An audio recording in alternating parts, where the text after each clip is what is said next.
கண்ணியமானவர்களே, அப்படியாக மனிதனுக்கு கொடுக்கப்பட்ட பாக்கியங்களில் ஒன்றுதான் மனிதன் இந்த உலகத்தில் அனுபவிக்கக்கூடிய, அல்லாஹ் அவனுக்கு கொடுத்திருக்கக்கூடிய உடல் ரீதியான சக்தி. இதை அல்லாஹு தஆலா ஒரு அருளாக, நிஅமத்தாக, மனிதனுக்கு கொடுக்கப்படக்கூடிய பாக்கியங்களில் மிக முக்கியமான ஒரு பாக்கியமாக அல் குர்ஆனில் மனிதனுக்கு அல்லாஹ் கொடுத்திருக்கக்கூடிய உடல் ரீதியான சக்தியை, உடம்பின் சக்தியை, ஆற்றலை, வலிமையை அல்லாஹ் குர்ஆனில் பேசியிருக்கிறான். மனிதன் உலகத்துக்கு வருகின்ற போது பலவீனமானவனாக வருகிறான். அவனால் எழுந்து நடக்க கூட முடியாது. அவனுடைய அறிவிலும் அவன் பலவீனமானவனாக, உடல் ரீதியாகவும் பலவீனமானவனாக படைக்கப்பட்டு, அதற்கு பின்னால் அல்லாஹு தஆலா அந்த மனிதன் அல்லாஹ்வினால் அவனுக்கு வழங்கப்படக்கூடிய சக்தியை அனுபவிக்கக்கூடியவனாக மாறுகிறான். வாலிப பருவத்தை அடைந்து கொள்கிறான். அல்லாஹ் குர்ஆனிலே அல்லாஹு தஆலா உங்களை பலவீனமாக படைத்தான்.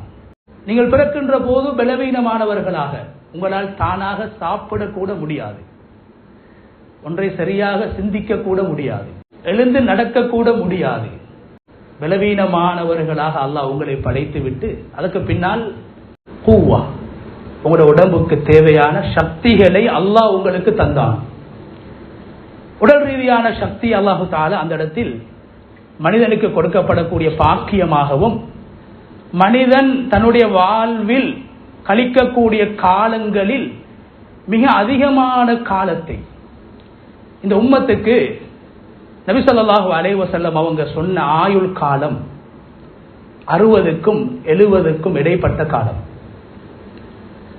அல் குர்ஆன் இந்த உம்மத்துடைய ஆயுள் காலத்தை பேசக்கூடிய நேரத்தில் மனிதனுடைய முதுமைக்கு, ஒரு மனிதன் மரணத்தை நெருங்கிவிட்டான், உலகத்தில் அவனுக்கு கொடுக்கப்பட்ட ஆயுள் காலத்தை அவன் வாழ்ந்து அவன் மரணத்தை நெருங்கி இருக்கிறான் என்பதற்கான 2 அடையாளங்களை அல்லாஹ் குர்ஆனில் பேசியிருக்கிறான்.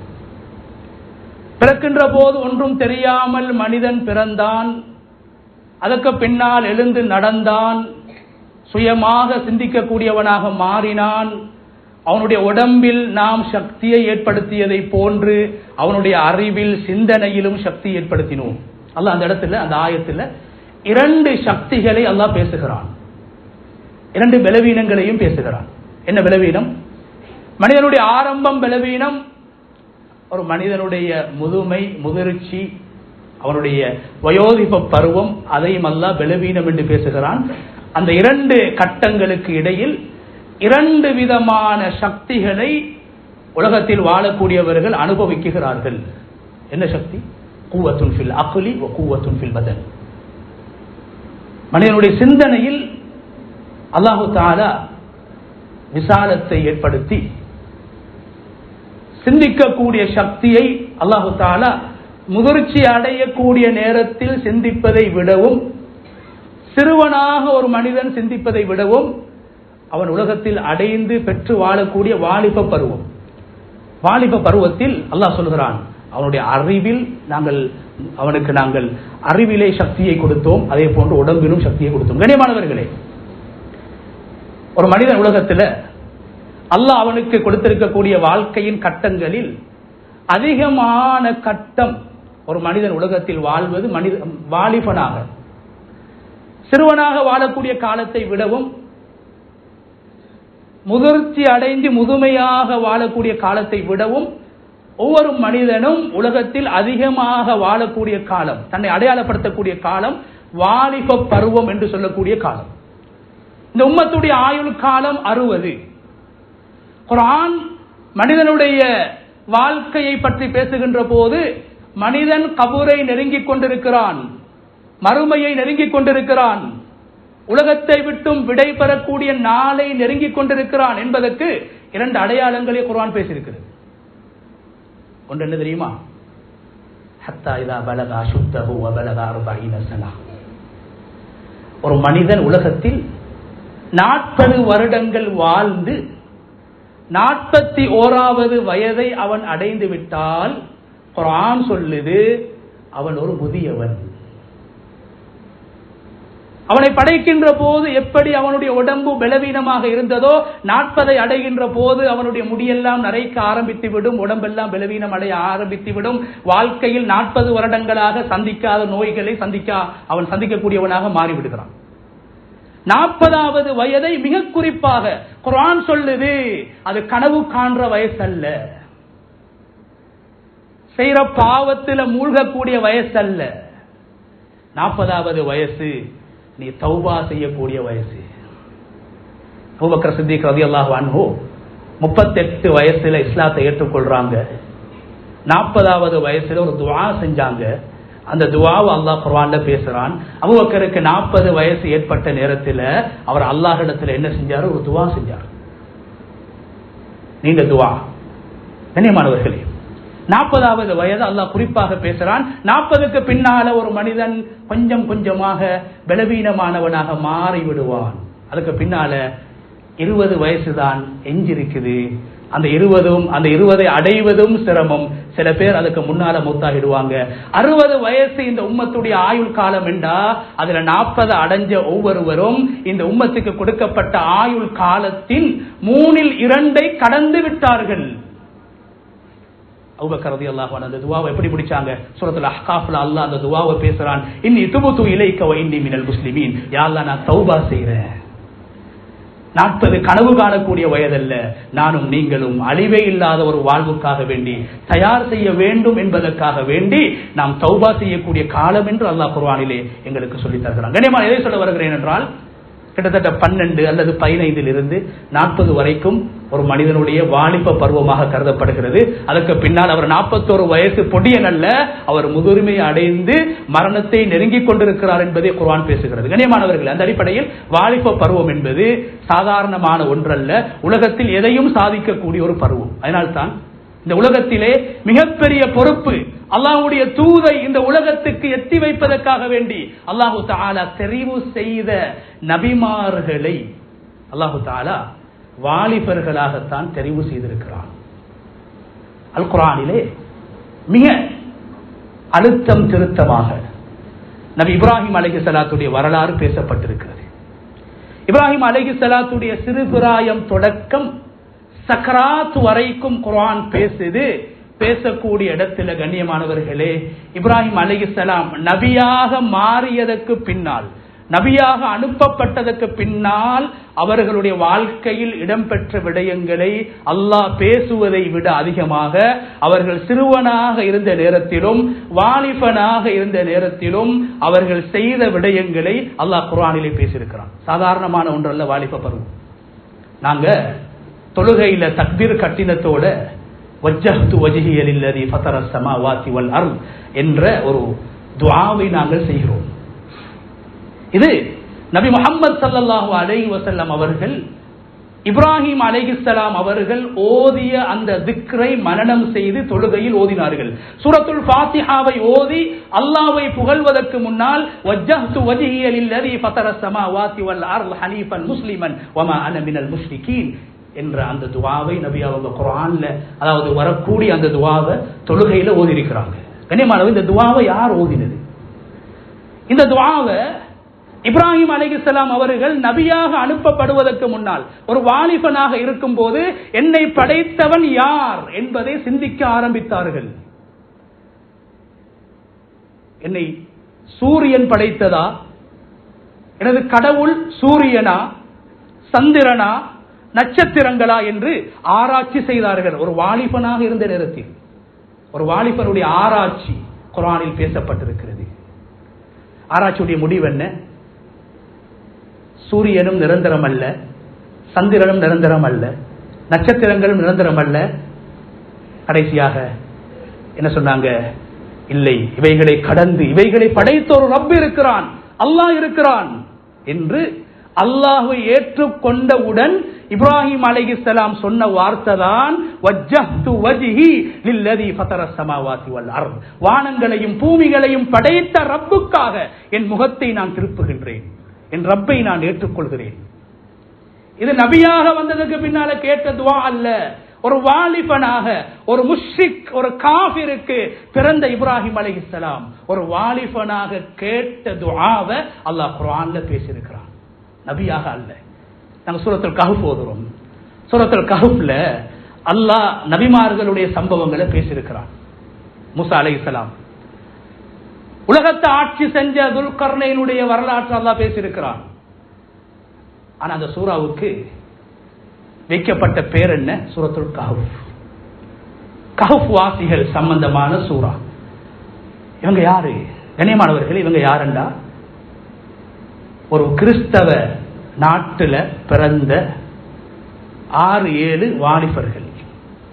சாதாரண வாலிபர்கள் அல்ல, செல்வந்த குடும்பத்தில் பிறந்தவர்கள். அவர்களில் ஒருவர் அந்த நாட்டை ஆட்சி செய்த கிறிஸ்தவ மன்னனுடைய மகன்.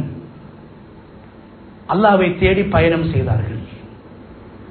உண்மையான மார்க்கத்தை தேடி ஆடம்பர சொகுசான வாழ்வை விட்டும் அவர்கள் விடை பெற்று தனிமையை தேடி அல்லாஹ்வை தேடி சென்றார்கள். மோசமான சூழல்ல இருந்து நாங்க கெட்டு போயிடக்கூடாது, நரகத்துக்கு போயிடக்கூடாது. தானாக ஒரு 6-7 வாலிபர்கள் போறாங்க. கண்ணியமான அல்லாஹ்வுடைய நல்லடியாரும் நீண்ட சம்பவம். சூரத்துல் கஹ்ஃப்ல 18 ஆயத்துக்கள்ல தொடராக அல்லாஹ் அவங்கள பத்தி பேசியிருக்கிறான். இவங்க யாரு? குர்ஆன்ல 2 இடத்துல அல்லாஹ் சொல்றான், இன்னஹும் ஃபித்யா. இவங்க சில வாலிபர்கள். இவங்க சில வாலிபர்கள் ஆமனு பிரப்பிஹிம், அல்லாஹ்வை ஏற்றார்கள். கண்ணியமானவர்களே, அவங்க அந்த குகைக்குள்ளால பெய்த்து வாழக்கூடிய நேரத்தில் ஒரு துஆ செஞ்சாங்க. வாலிபர்கள் என்பவங்க சாதாரணமானவங்க அல்ல. மதுவுக்கு பின்னால மாதுவுக்கு பின்னால மனோ இச்சைகளுக்கு பின்னால போகக்கூடியவர்கள் அல்ல. குர்ஆன் சொல்லுது வாலிப பருவம் என்றது ஒரு நிஅமத், அல்லாஹ்வுடைய ஒரு அருள். அதனாலதான் நாளை கியாமத்துடைய நாளையில் நபி அவங்க சொன்னாங்க, 4 கேள்விகளுக்கு பதில் கொடுக்காத வரைக்கும் யாருக்கும் ஒரு கால் அடியை கூட எடுத்து வைக்க முடியாது. அதுல ஒன்றுதான் ஒவ்வொரு மனிதனும் அவனுடைய வாலிப பருவத்தை எதில செலவழிச்சார், எப்படி கழிச்சார் என்ற ஒரு கேள்வி கேட்கப்படும். அரசுடைய நிழலை பெறக்கூடிய கூட்டம் 7 கூட்டம். அந்த 7ல 2 கூட்டம் வாலிபர்கள். ஷாபுன் நஷஅ ஃபீ இபாதத்தில்லாஹ், அல்லாஹ்வை பயந்து பக்குவமாக வாழ்ந்த வளர்க்கப்பட்ட ஒரு வாலிபன். இரண்டாவது சொன்னாங்க ஸல்லல்லாஹு அலைஹி வஸல்லம், ஒரு வாலிபன் பாவத்துடைய சூழல், பாவம் செய்யக்கூடிய சூழல் சந்தர்ப்பம் கிடைச்சி அல்லாஹ்வை பயந்து கொள்றாரு. எப்படி யூசுப் அலைஹிஸ்ஸலாத்துடைய வாலிபத்தை நபியாக அவர்கள் குர்ஆனில் பேசப்படுவதை விட அதிகமாக, ஒரு அமைச்சராக குர்ஆனில் பேசப்படுவதை விட அதிகமாக அஹ்ஸனுல் கஸஸ், மிக அழகான சூரா என்று அல்லாஹ் குர்ஆனில் சொல்லி நபி ஸல்லல்லாஹு அலைஹி வஸல்லம் அவர்களுக்கு சொல்லிக் கொடுத்த ஒரு சூரா தான் சூரா யூசுப். சூரா யூசுப்ல அல்லாஹ் முக்கியமாக எதை பத்தி பேசுறான்டா, ஒரு முன்மாதிரியான வாலிபன், நபியாக அல்ல, ஒரு வாலிபனாக இருக்கும் போது தனிமையில் பாவத்துடைய சந்தர்ப்பம் கிடைக்குது, வேற நாடு, 4 சுவர்களுக்கு மத்தியில் ஒரு பெண் தானாக தன்னை அழைக்கின்ற போது ஒரு வாலிபன் 15-16 வயசு வாலிபன், மஆதல்லாஹ், அல்லாஹ் என்னை பாதுகாக்க வேண்டும் என்று அல்லாஹ்வை பயந்து சந்தர்ப்பம் கிடைத்தும் பாவத்தை விடுகிறார். அழகான ஒரு வாலிபனாக யூசுப் அலைஹிஸ்ஸலாத்து வஸலாம் அவர்களை, அழகான ஒரு வாலிபனாக இப்ராஹிம் அலைஹிஸ்ஸலாம் அவர்களை அல்லாஹ் குர்ஆனில் பேசி அஸ்ஹாபுல் கஹ்ஃப், அந்த குகை வாசிகள், அந்த 7 வாலிபர்கள் அல்லது 6 வாலிபர்கள் அல்லது 5 வாலிபர்கள், இப்படியே 3க்கும் மேற்பட்டவர்கள், அந்த வாலிபர்கள் கேட்ட ஒரு துஆவை, அந்நிய மக்களுக்கு பிறந்த, கிறிஸ்தவர்களுக்கு பிள்ளைகளாக பிறந்த 7 பேரும் அல்லாஹ்விடத்தில் கேட்ட ஒரு துஆவை அல்லாஹ் குர்ஆன்ல பேசுறான். ஹய்ய லனா ஆத்தினா மின் லதுன்க ரஹ்மத்தன் வ ஹய்ய லனா மின் அம்ரினா ரஷதா. யா அல்லாஹ், உன்னுடைய ரஹ்மத் எங்களுக்கு வேண்டும். நாங்க என்னென்ன விடயங்களை இதுக்கு பின்னால செய்ய இருக்கிறோமோ அந்த எல்லா விடயங்களுக்கும் நீதான் வழிகாட்ட வேண்டும். குர்ஆன்ல அல்லாஹ் எத்தனையோ வருடங்களுக்கு முன்னால் வாழ்ந்த முன்மாதிரியான வாலிபர்கள் கேட்ட துஆவை அல்லாஹ் குர்ஆன்ல கியாமத்துடைய நாள் வரைக்கும் ஓதப்படக்கூடிய குர்ஆன்ல பேசியிருக்கிறான். எனவே வாலிபர்கள் என்பவர்கள் சாதாரணமானவர்கள் கிடையாது, சமூகத்தில் ஒதுக்கப்படக்கூடியவர்கள் கிடையாது. அவர்கள் பாவிகளாக இருந்தாலும் கூட ஸல்லல்லாஹு அலைஹி வஸல்லம் அவங்களோட முன்மாதிரி எப்படி இருந்திருக்குது? கண்ணியமானவர்களே, இஸ்லாத்துடைய எல்லா கட்டங்களிலும், இஸ்லாத்துடைய எல்லா கட்டங்களிலும் தீனுக்காக வேண்டி, மார்க்கத்துக்காக வேண்டி முன்னிலையில் இருந்தவர்கள் வாலிபர்கள். 4 கலீஃபாக்கள், 4 கலீஃபாக்களும் 40 அடைவதற்கு முன்னால் இஸ்லாத்தை ஏற்றுக்கொண்டார்கள். வாலிபர்களாகத்தான் அவர்கள் இஸ்லாத்தை ஏற்றுக்கொண்டார்கள். 4 கலீஃபாக்களுடைய, இஸ்லாத்துடைய 4 கலீஃபாக்களுடைய வாழ்க்கையிலும் வாலிபர்களுக்கு சிறந்த முன்மாதிரி அல்லாஹ் வைத்திருக்கிறான். ஒவ்வொரு வாலிபனுடைய உள்ளத்திலும் அபூபக்கர் சித்தீக்குடைய ஈமான் உதயமாக வேண்டும். ஒவ்வொரு வாலிபனுடைய உள்ளத்திலும் இஸ்லாத்துக்காக, தீனுக்காக, மார்க்கத்துக்காக தைரியமாக செயல்படுகின்ற, தங்களுடைய சக்தியை வீணிலும் விளையாட்டிலும் களியாட்டங்களிலும் மனோ இச்சைகளிலும் கழிக்காமல் தீனுக்காக சக்தி பயன்படுத்தப்பட வேண்டும். உமர் ரலியல்லாஹு அன்ஹுடைய அந்த தைரியம், மனபலம் ஒவ்வொரு வாலிபனுடைய உள்ளத்திலும் ஏற்படுத்தப்பட வேண்டும். 3வது கலீஃபா உஸ்மான் ரலியல்லாஹு அன்ஹு அவருடைய வெட்க உணர்வு. எல்லா சந்தர்ப்பத்திலும் அல்லாஹ் என்ன பார்க்கிறான், நான் தனியே இருந்தாலும், வேற நாட்டில் போய்த்து வாழ்ந்தாலும், இருட்டில் இருந்தாலும் நான் ஒரு முஸ்லிம், அல்லாஹ் என்ன பார்க்கிறான் என்ற அபூபக்கர் உஸ்மான் ரலியல்லாஹு அன்ஹு அவருடைய வெட்கம் ஒவ்வொரு வாலிபனுடைய உள்ளத்திலும் இருக்க வேண்டும். 4வது ஒவ்வொரு வாலிபருடைய அறிவு. ஹஜ்ரத் அலி ரலியல்லாஹு அன்ஹு அவர்களுடைய ஹிக்மா, ஞானம் ஒவ்வொரு வாலிபனுடைய ஞானமாக, சிந்தனையாக பிறக்க வேண்டும். எனவே கண்ணியமானவர்களே, இஸ்லாத்துக்கு எல்லா கட்டங்களிலும் உதவியாக இருந்தவர்கள் வாலிபர்கள். நபி அவர்களுக்கு ஹிஜ்ரத்துடைய நேரத்திலே ஸல்லல்லாஹு அலைஹி வஸல்லம் அவர்கள் தங்களுடைய அமானிதங்களை, தனது அமானிதங்களை காஃபிர்களுக்கு ஒப்படைக்க வேண்டும் என்பதற்காக வேண்டி ஸல்லல்லாஹு அலைஹி வஸல்லம் அவங்க தெரிவு செஞ்சது ஒரு 17-18 வயசு ஒரு பொடியன், ஒரு வாலிபன் அலி ரலியல்லாஹு அன்ஹு. ஹிஜ்ரத்துடைய நேரத்தில் ஸல்லல்லாஹு அலைஹி வஸல்லம் அவர்களுக்கு உணவு சமைத்து கொடுத்தது ஒரு வாலிப பெண் அஸ்மா பின்த் அபீ பக்கர் ரலியல்லாஹு அன்ஹா. ஹிஜ்ரத்துக்கு முன்னால் நபி ஸல்லல்லாஹு அலைஹி வஸல்லம் அவங்கள மக்கால வந்து சந்திச்சு, நீங்க மதீனாவுக்கு வாங்க, உங்களுக்கு நாங்க உதவி செய்வோம் என்று நபி அவங்களுக்கு தைரியத்தை கொடுத்தது வாலிபர்கள். ஹிஜ்ரத்துக்கு முன்னால நபி ஸல்லல்லாஹு அலைஹி வஸல்லம் அவங்க மதீனாவிலும் இஸ்லாத்தை ஏற்றுக்கொண்டவர்கள் இருக்கிறார்கள், அவர்களுக்கும் குர்ஆனை போதிக்க வேண்டும் என்பதற்காக ஸல்லல்லாஹு அலைஹி வஸல்லம் அவர்கள் தெரிவு செய்தது முஸ்அப் இப்னு உமைர் என்று சொல்லக்கூடிய வாலிபனை. ஹிஜ்ரத்துக்கு பின்னால நபி ஸல்லல்லாஹு அலைஹி வஸல்லம் அவங்க மதீனாவுக்கு போறாங்க. ஸைத் இப்னு சாபித் ரலியல்லாஹு அன்ஹு அவங்களுக்கு 11 வயசு. மதீனால பிறந்த ஒரு சஹாபி, 11 வயசு. சஹாபாக்கள் சொல்றாங்க, யா ரசூலல்லாஹ், இந்த பொடியனுக்கு 11 வயசு, குர்ஆன்ல 10 சூறாக்களை மனனம் செஞ்சிருக்கிறார். நபி அவங்க சந்தோஷப்பட்டாங்க. சொன்னாங்க, நபி அவங்க நீங்க ஓதுங்க. ஸைத் இப்னு சாபித் ரலியல்லாஹு அன்ஹு அவங்க அந்த 10 சூறாக்களை நபி இடத்துல ஓதி காட்டுறாங்க. இப்பதான் நபி சொன்னாங்க, நான் யூதர்களுக்கு கடிதம் எழுதணும், யூதர்களுக்கு இஸ்லாத்தை சொல்லணும், நீங்க யூத மொழியை படிங்க. குர்ஆன்ல 10 சூறாவை மனனம் செஞ்ச உங்களுக்கு, குர்ஆன் தொகுக்கப்பட்டிருக்கல்ல, 10 சூறாவை நீங்க 11 வயசுல மனனம் செஞ்சிருக்கிறீங்கடா, யூதர்களோட மொழியை உங்களால படிக்கலும். 15 நாள்ல ஸைத் இப்னு சாபித் ரலியல்லாஹு அன்ஹு அவங்க அந்த யூதர்களோட மொழியை படிச்சாங்க. நபி ரசூல் ஸல்லல்லாஹு அலைஹி வஸல்லம் அவங்க யூதர்களை, அதாவது வாலிபர்களை நபி ஸல்லல்லாஹு அலைஹி வஸல்லம் அரவணைச்சாங்க. அவங்களுக்கு தேவையான விஷயங்களை வழிகாட்டினாங்க. மாலிக் இப்னு ஹுவைரிஸ் ரலியல்லாஹு அன்ஹு சொல்றாங்க, நாங்க மதீனாவுக்கு போனோம். மஸ்ஜிதுன் நபவியில 20 நாட்கள் நாங்க வாலிபர்கள் போனோம். 20 நாட்கள் மஸ்ஜிதுன் நபவியில நபி அவங்க எங்களை தங்க வச்சு குர்ஆனையும் ஹதீஸையும் தீனுடைய விடயங்களையும் எங்களுக்கு கற்று தந்தாங்க. 20 நாள் கழிஞ்சதுக்கு பின்னால நபி அவங்க எங்களோட முகத்தை பார்த்தாங்க, எங்களோட மூஞ்ச பார்த்தாங்க. எங்களோட மூஞ்ச பார்த்து நபி அவங்க விளங்கி கொண்டாங்க, இந்த வாலிபர்களுக்கு வீட்டு யோசனை வந்துட்டு. ஃபவன்னன் நபியு அன்னனா இஸ்தக்னா அஹ்லனா, எங்களுக்கு வீட்டு கவலை, ஹோம் சிக், வீட்டு யோசனை வந்துட்டு நபி அவங்க புரிஞ்சு கொண்டாங்க. உடனே நபி அவங்க சொன்னாங்க, நீங்க எல்லாரும் உங்களோட ஊருக்கு போங்க. சுப்ஹானல்லாஹ், எப்படி வாலிபர்களோட உணர்வை நபி அவங்க புரிஞ்சிருக்கிறாங்க. சொன்னாங்க, நீங்க எல்லாம் ஊருக்கு போங்க. ஊருக்கு போய் அல்லிமுஹுமுல் குர்ஆன வத்தீன், உங்களோட ஊர் மக்களுக்கு குர்ஆனையும் தீனையும் சொல்லிக் கொடுங்க. இப்பதான் நபி அவங்க சொன்னாங்க, சல்லு கமா ரஅய்துமூனி உஸல்லி, 20 நாட்களாக எப்படி தொழணும் என்று உங்களுக்கு நான் சொல்லி தந்தேன். 20 நாள் கோர்ஸ், வாலிபர்களுக்கு மஸ்ஜிதுல 20 நாள் பாட வகுப்புகளை நபி அவங்க நடத்தி இருக்கிறாங்க. சையான ஹதீஸ் சொன்னாங்க. இப்பதான் சொன்னாங்க ஸல்லல்லாஹு அலைஹி வஸல்லம், எல்லாரும் தெரிஞ்ச ஹதீஸ், சல்லு கமா ரஅய்துமூனி உஸல்லி. 20 நாள் நான் தொழுறத பார்த்திருக்கிறீங்க. நீங்க உங்க ஊருக்கு போய் நான் எப்படி தொழுதேனோ அதே மாதிரி அதான் சொல்லப்பட்டா உங்கள ஒருத்தர் இமாமாக தொழுவிக்கணும், நீங்க எல்லாரும் தொழணும், உங்களோட ஊர் மக்களுக்கு தீன குர்ஆனை சொல்லிக் கொடுங்கன்னு அந்த வாலிபர்களை திருப்பி அனுப்பினாங்க. எனவே கண்ணியமான அல்லாஹ்வுடைய நல்லடியார்களே, வாலிப பருவம் என்பது அது ஒரு நிஅமத்தாக கொடுக்கப்பட்டிருக்கிறது.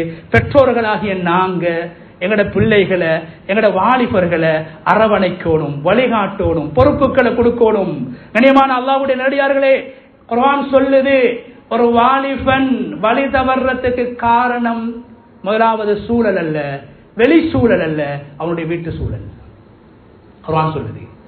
இரண்டாவது, பிள்ளைகள் வழிகட்டு போறதுக்கு, போதைக்கு அடிமையாகிறதுக்கு முக்கியமான காரணம் வெளி நண்பர்கள் அல்ல, உம்மாவும் வாப்பாவும். சொல்லி முடிச்சு போடுறேன்.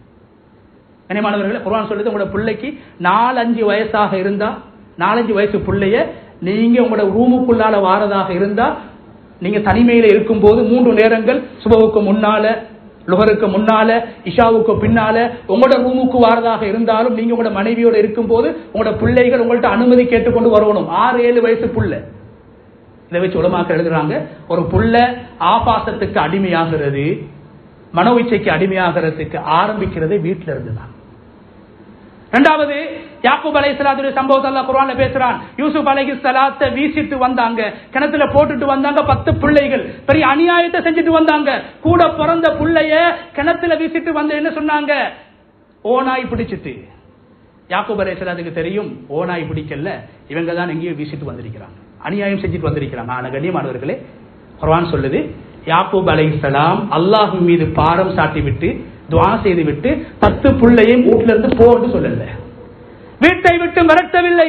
விரட்டி இருந்தால் மிகப்பெரிய அநியாயக்காரர்களாக, கொலைகாரர்களாக என் பிள்ளைகள் மாறிவிடுவார்கள் என்ற காரணத்தினால் யாக்கூப் அலைஹிஸ்ஸலாம் வீட்டிலே வைத்து அவர்களை திருத்தினார்கள். எனவே கண்ணியமானவர்களே, வாலிபர்களுடைய விஷயத்தில் நாங்கள் கவனம் செலுத்த வேண்டும். அந்த வாலிபம் தீனுக்காக பயன்படுத்தப்பட வேண்டும், மறுமை சம்பாத்தியத்துக்காக பயன்படுத்த வேண்டும். எங்களுடைய பிள்ளைகள் அல்லாஹ் அமானிதமாக தந்திருக்கிறான். அவங்களுடைய சிறுவர்களாக இருக்கும் போது மாத்திரமல்ல, வாலிபர்களாக இருந்து மரணத்தை சந்திக்கும் வரைக்கும் பெற்றோர்களாக எங்களுடைய வழிகாட்டல் பிள்ளைகளுக்கு தேவைப்பட்டுக் கொண்டிருக்கிறது. வல்லநாயன் அல்லாஹு தஆலா வாலிப பருவத்தை ஒரு நிஅமத்தாக உணர்ந்து அதன் பெருமதிகளை புரிந்து வாலிப பருவத்தை சரியாக பயன்படுத்தி அல்லாஹ்வுடைய பொருத்தத்தை பெறக்கூடியவர்களாகவும், வாலிபர்களை சரியாக நெறிப்படுத்தி சமூகத்தின் எழுச்சிக்கு உழைக்கக்கூடியவர்களாகவும் வல்லநாயன் அல்லாஹ் தஆலா நம் அனைவரையும் ஆக்கியருள்வானாக. யா அல்லாஹ் எங்களுடைய பாவங்களை மன்னிப்பாயாக, யா அல்லாஹ் மாதா பிதாக்களுடைய பாவங்களை மன்னிப்பாயாக, யா அல்லாஹ் ஈமானுக்காக உழைத்து ஈமானோடு இந்த உலகத்தை விட்டு பெறுகின்ற சந்தர்ப்பத்தை நம் அனைவருக்கும் நசீபாக்குவாயாக. வ ஆகிரு தஅவானா அல்ஹம்துலில்லாஹி ரப்பில் ஆலமீன்.